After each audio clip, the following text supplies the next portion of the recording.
নমস্কাৰ বন্ধু বান্ধৱীসকল। মই আজি দুপৰীয়া কি বনাম বুলি ভাবি থাকোঁতে মনলৈ আহিল আজি লাই শাকৰ লগত মাছ বনাওঁ, আৰু সেয়ে বুলি মই শাক ছিগিবলৈ বুলি আহি গ'লোঁ।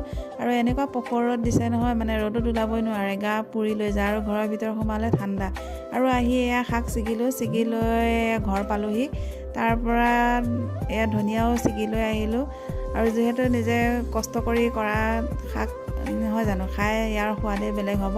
আৰু ধুই পখালি লৈ মই কাটি ল'লোঁ, লগতে এটা আলু দি দিলোঁ। যিহেতু আমাৰ গোসাঁনীয়ে এটা আলু দিলেহে খাবলৈ ভাল পায়, অকণ মিঠা লাগে, নহ'লে লাই শাকটো অকণমান তিতিকি ভাৱ আহে। আৰু সেই তিতিকি ভাৱটো নাইকিয়া কৰিবলৈ মই এটা আলু আৰু লগতে অকণমান কলাখাৰ দি দিলোঁ, আৰু কুকাৰত বইল হ'বলৈ দিলোঁ। আৰু এই বাতিটো বহাইছোঁ দেখিছেনে, তেতিয়া মানে চিটিটোত মানে জাম ধৰি নাযায়, নহ'লে চিটিটোত জাম ধৰে যে হুইচেল নেমাৰিবও পাৰে।